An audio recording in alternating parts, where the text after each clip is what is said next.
Welcome to Healthy Living. I'm Lori Johnson. Thanks for tuning in. We're glad you're here. Today, my guest is Dr. Francis Collins, the National Institutes of Health Director and Christian author. Dr. Collins, thank you so much for your time. It's great to see you again. Lori, it's nice to be with you. Glad to have a chance for this conversation.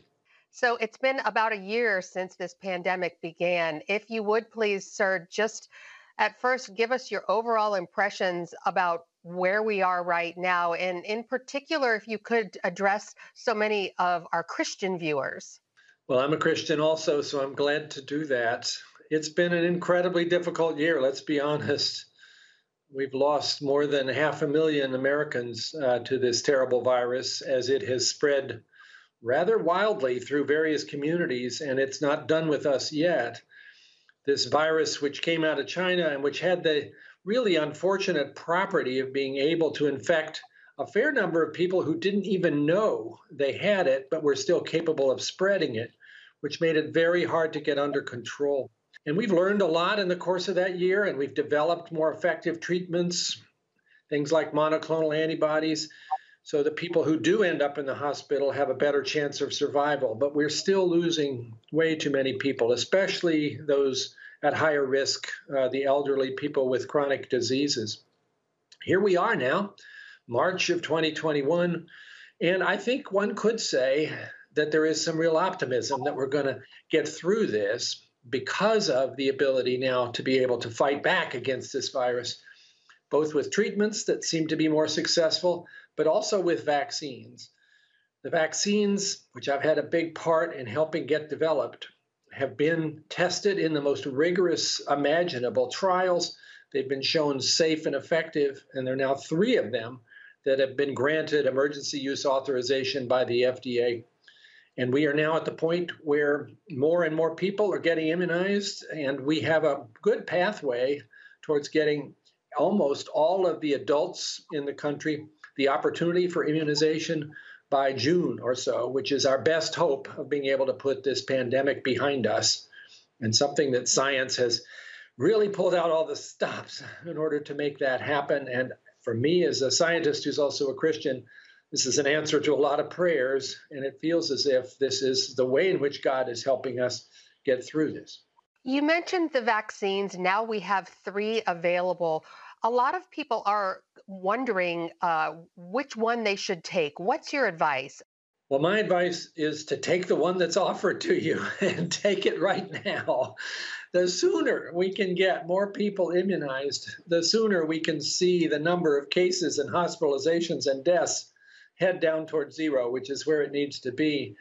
We've had a drop in the most severe case numbers in the course of the last month and a half, but it's still stuck in a plateau at much too high a level. So we really want to push the vaccine efforts. Yeah, there are 3 different vaccines, Pfizer, Moderna, Johnson & Johnson. They all seem to have essentially 100% effectiveness in preventing hospitalizations and deaths. There's a little difference maybe in terms of their ability to prevent mild disease, but I think most people are mostly interested in severe disease. They're all really good at that. The Johnson & Johnson vaccine is a single dose, which some people will find appealing. You don't have to come back for that second shot 3 or 4 weeks later. But I think they've all been put through rigorous testing. I would be happy with any one of them. If you get the offer to get vaccinated, I wouldn't negotiate about which one, just take it. The New Orleans Archdiocese came out with a statement saying that the Johnson & Johnson vaccine should be avoided among pro-life people because some fetal cell lines were used in its development and production. What's your response to that? It's a very important issue for individuals who are very committed to a pro-life perspective to understand and to learn more about. And I saw that statement from New Orleans. I've also seen statements from the Vatican, which don't quite take the same perspective. So what is this all about? Basically, the vaccines that Johnson & Johnson is producing, there's another one by AstraZeneca, which is not approved yet in the US, they require that you grow the vaccine in cell lines because that's the way in which the production can happen.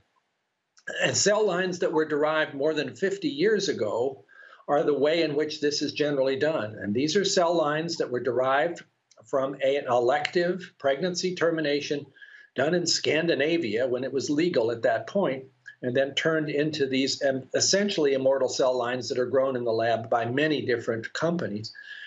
Some people are, I think, troubled by the idea that the vaccine that's going into their arm had that history. It does not have any of those cells in it, but it has that history of having been used in that way. And I understand, therefore, why some will look at the Johnson & Johnson vaccine and think maybe that's not the one I would prefer to get. The Pfizer and the Moderna vaccines don't require this. They don't require any kind of cell line growth in order to be produced. Just the same, I think reasonable people will have reasonably different views in terms of whether this is something that a pro-life individual should avoid. After all, this is 5 decades removed from the event that we're concerned about.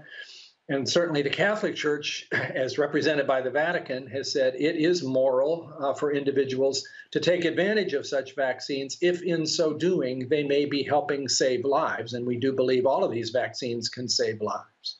So do you recommend people wait and if they're offered the Johnson & Johnson vaccine, a lot of people might want to wait until they can get the Pfizer or Moderna one. What is your thought about that?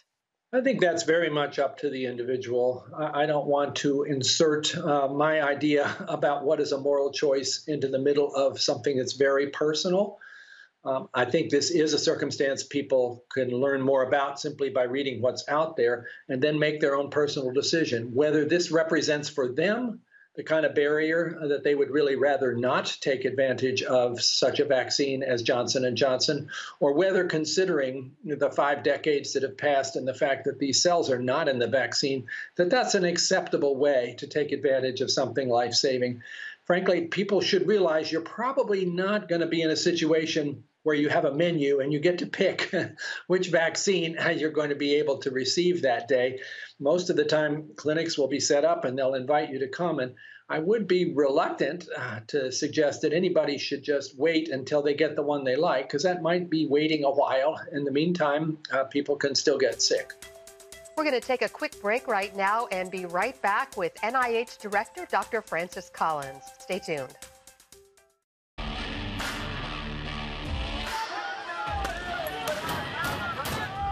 Having sex before you marry is a bad idea.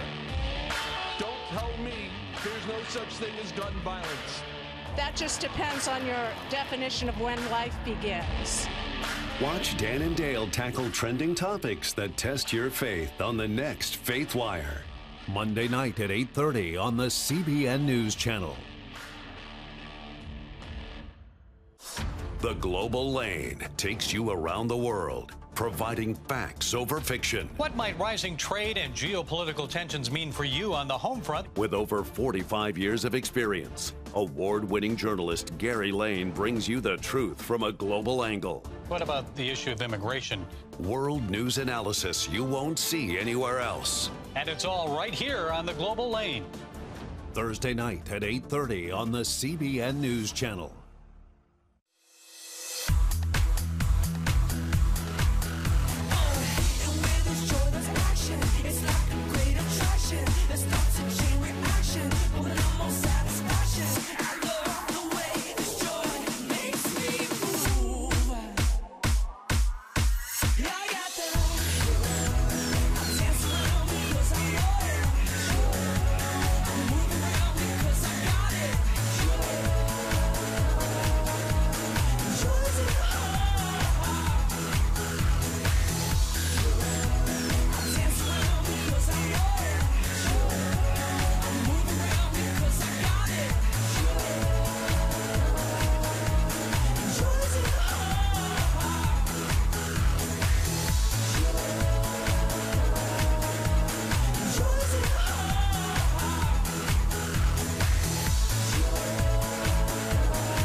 We're back, and let's continue our discussion with Dr. Francis Collins, NIH Director. So, if you would please elaborate a little bit about the timing of this. Is there a need to hurry up and get vaccinated? Because we think about some of these variants that have been identified in the United States, particularly the UK and the South African variants. So, is time of the essence, or do people have the luxury of waiting until they get the vaccine they want, for example? It's a great question, Lori, and I do think time is of the essence, and for two reasons.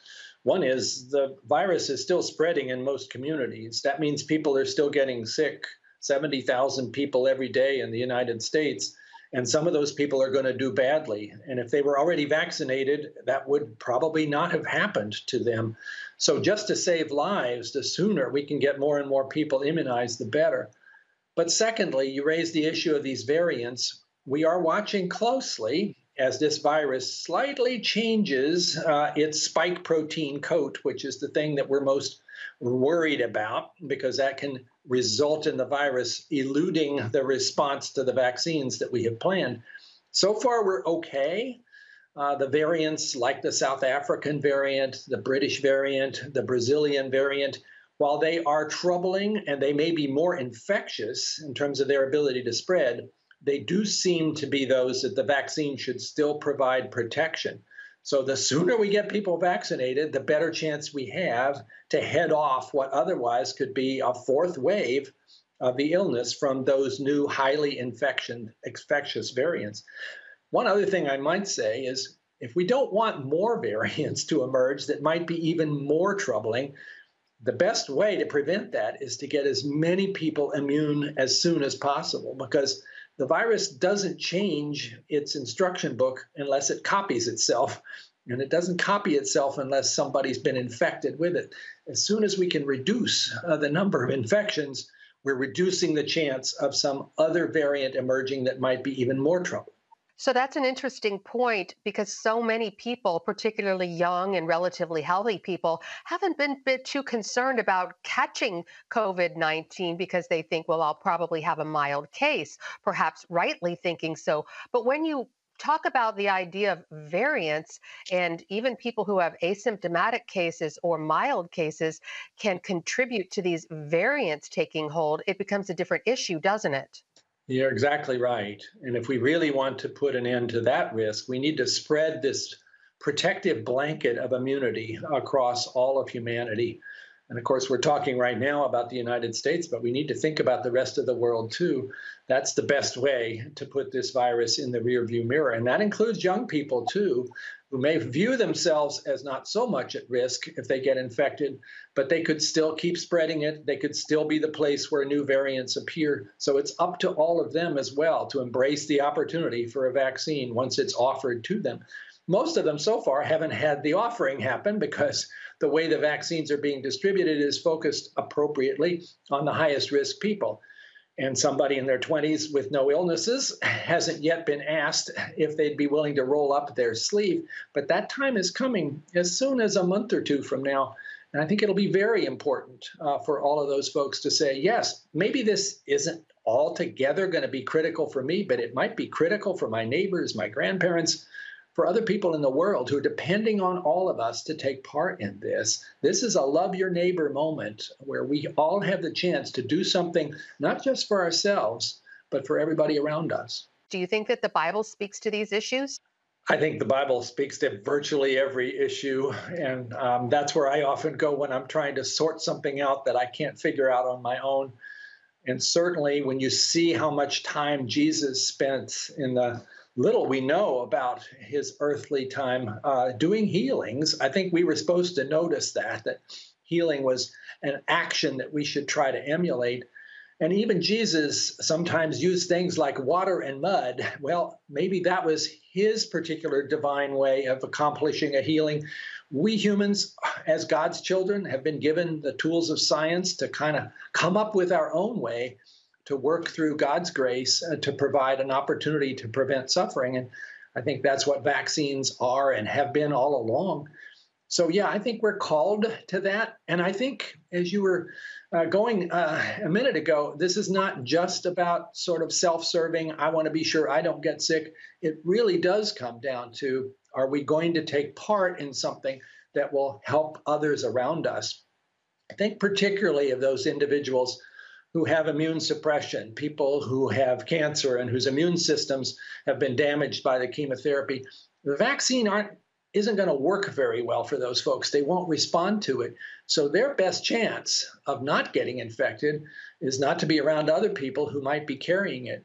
Okay, that could be any one of us.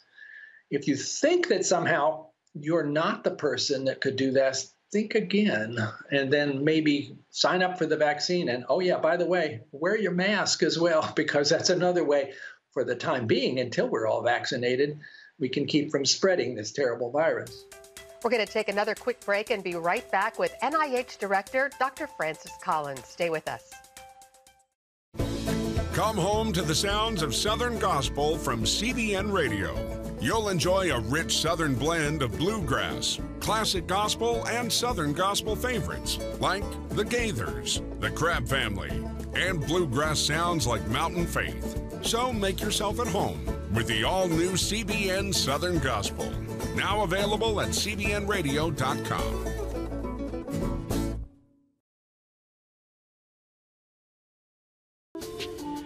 It's about the competition.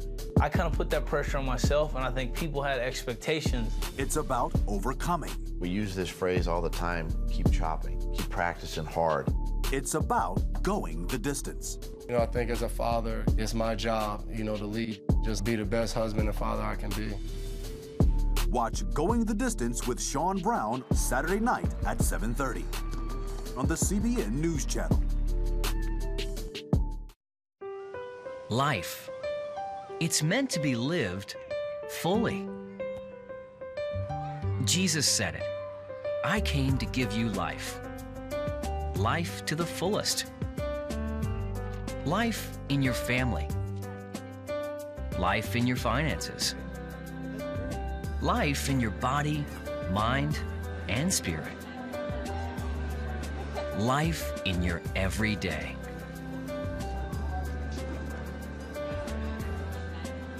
At CBN.com, we're taking what Jesus said seriously. We're here to help you discover life.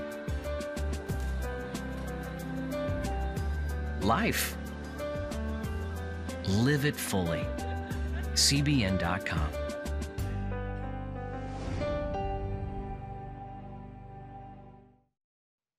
Welcome back, and we're continuing our discussion with NIH Director Dr. Francis Collins.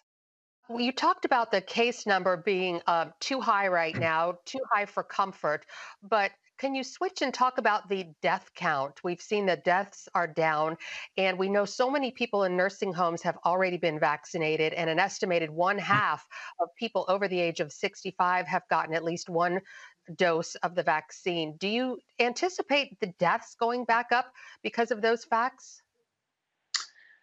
It is encouraging to see the number of deaths each day has come down. It was as high as 3,000 almost every day back in January. Now we're down to about 1,000. But of course, that's still an incredible number of people losing their lives. One of the reasons it has come down, as you say, is because nursing homes where so many deaths were happening are now in the front lines of getting the vaccines. And you can see the results of that. Deaths in nursing homes have plummeted.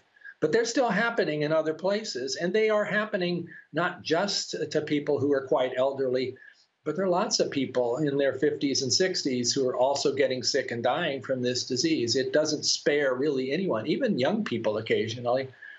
So we're on the right path here in terms of seeing the death rate starting down. The vaccines are helping.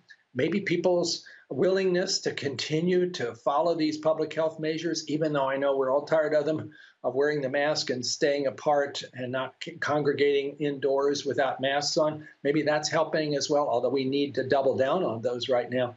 The concern, Lori, is that those variants that we were talking about, which may be more infectious, could turn this around. That one from the UK called B117 is doubling in its frequency in the United States every 10 days. And that kind of exponential growth is quite a source of concern. We need to watch that really closely. And our best protection against that is to do everything we can right now to get people immunized or to prevent them from spreading the disease. All right, let's take one final break. We'll be right back with more from Dr. Francis Collins.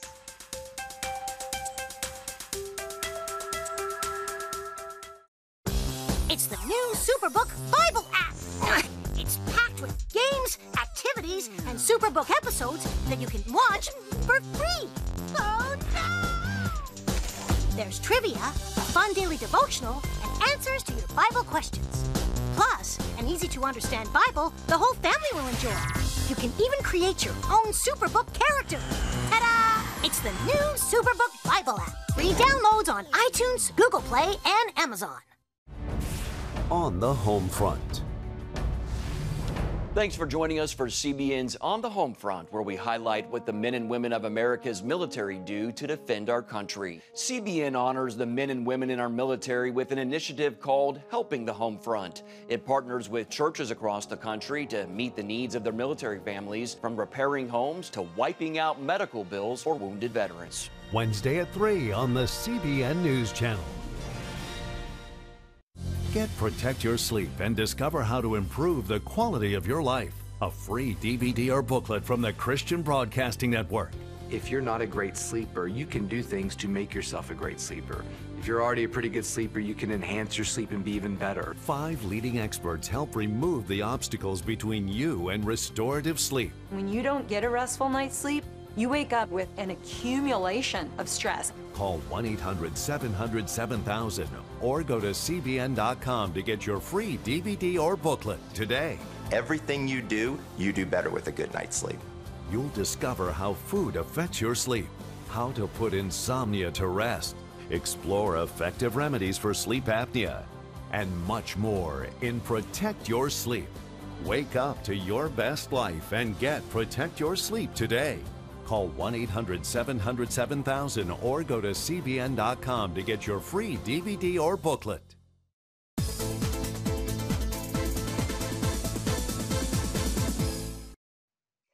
Welcome back to our discussion with NIH Director Dr. Francis Collins. Do you think people have a false sense of security because the case numbers and the deaths and the hospitalizations have dropped so dramatically since January? I do think the dramatic drop encouraged people to think, okay, maybe it's finally over, but watch those curves. That drop, which was so gratifying for 3 or 4 weeks, stopped dropping. And now we're in this plateau where day after day, the numbers of new cases, the number of hospitalizations, the number of deaths is staying the same. It should be coming down. If it's not coming down, we should worry about that, and we should double down on everything we can do to change that. I know I sound like a downer here, and I know everybody is like, could you please just give us some encouraging news? Let me do that too. I think we're on a good path here. I think we're going to get through this. I think by this summer, life has a reasonable chance of getting back to something you would recognize as normalcy, where vaccinated people can gather together, take their masks off, and hug each other. But we're not there yet. And this would be a terrible moment to lose our momentum just when we can kind of see the goal line. If you're a fan of a football game, you don't want to see the guy who's carrying the ball stumble on the 15-yard line when he had a clear shot at the goal. That's kind of us. Let's not stumble, people. So once again, if you could make your recommendations, you already said people should get their vaccine as soon as possible, regardless of which vaccine they're offered. And can you, again, make your recommendations, especially, again, to the Christian community regarding the masks and the social distancing, which has really, a lot of people have been resistant to up until now? I know, and I understand all of the messages that have been spread around that make you wonder, wait a minute, is this really something that's based on evidence? Let me assure you it is, but let me also be sure to explain that I'm sympathetic with people who are wondering why they have to do this. What was it Theodore Roosevelt said? People don't care what you know until they know that you care. I do want to say all of us who are working in public health, we do care about the fact that this is an enormous burden on everybody and that everybody is tired and discouraged. They've lost family members. Their economic situation is in trouble. It's like, please don't give me another bit of bad news. But this doesn't have to be bad news. This is basically something that we, especially as Christians, can do to love each other, to love our neighbors, to try to do as Jesus calls us to be the best we can be in a difficult situation, even with suffering around us. And that does mean, yes, when you get the chance for that vaccine, take it. You're helping yourself. You're helping everybody around you. And yes, in the meantime, wear your mask whenever you're outside, because you might be that person who unwittingly is infected with no symptoms and yet are spreading it to others and putting their lives at risk. It's a simple measure. Don't listen to those folks who try to tell you that a mask is a political statement. It's not. Or who tell you that it's an invasion of your freedom. Well, okay, maybe like a seatbelt, but isn't that something you'd want to do if it's going to save somebody else's life? It's just a life-saving medical device. Use it as such and be grateful that we have something we can all do together to keep this from getting any worse. When do you think we might have more vaccines available to the U.S.? Well, the manufacturing is going up quite steeply now. Pfizer and Moderna announced a couple weeks ago that they had gotten some of the bugs out of their factory production, and they were going to be able to beef that up further than they had expected. So we should be in March getting to the point of 3 or 4 million doses going into arms every day, which is really the wonderful kind of trajectory to be on. And now with Johnson & Johnson getting also approved, they will add theirs. Already, the president has said by the end of July, we'll have 600 million doses. That's enough for 300 million people because it's 2 doses per person. That pretty much would get us there in terms of the adults in the country. We still don't have approval for kids. And you add on top of that the Johnson & Johnson doses, which will be 100 million by June, and that's 1 dose per person. I think if all goes well with the distribution, and if people are willing to roll up their sleeves and say, yeah, I want this too, we could be by the end of June in that remarkable place we call herd immunity, which is a terrible term that makes it sound like we're all cattle. But I'd rather call it this blanket protection of immunity so that this virus basically loses its grip on us and we get to go back to living the way we all thought we would be able to until this came along. So best case scenario, we may be able to throw away our masks by 4th of July, or is that too optimistic? I think by 4th of July would be optimistic, but maybe that's achievable. And again, that means throw away your mask if you're gathered with other people who are also immunized. If a lot of us decide, no, I don't want that vaccine, I'm not taking it, then if I'm around one of those people, I got to put my mask back on because I might still be the one to give them an illness that's going to make them sick. So come on, everybody, let's do this together. It'll be so much simpler that way. All right, Dr. Collins, unfortunately, we're out of time right now, but we just wanted to thank you so much for, number one, your dedication and your service to the Lord, and also for the hard work that you've done as the director of the National Institutes of Health. So thank you so much for being with us today. And thank you for excellent questions and for the chance to put this information out there for people who are probably still trying to figure out what to believe because there's so much noise right now. And thanks to you for tuning in to this week's edition of Healthy Living. If you'd like to watch other episodes, go to our webpage, cbnnews.com, and click on the show's link. Thanks again for joining us, and we'll see you again next time.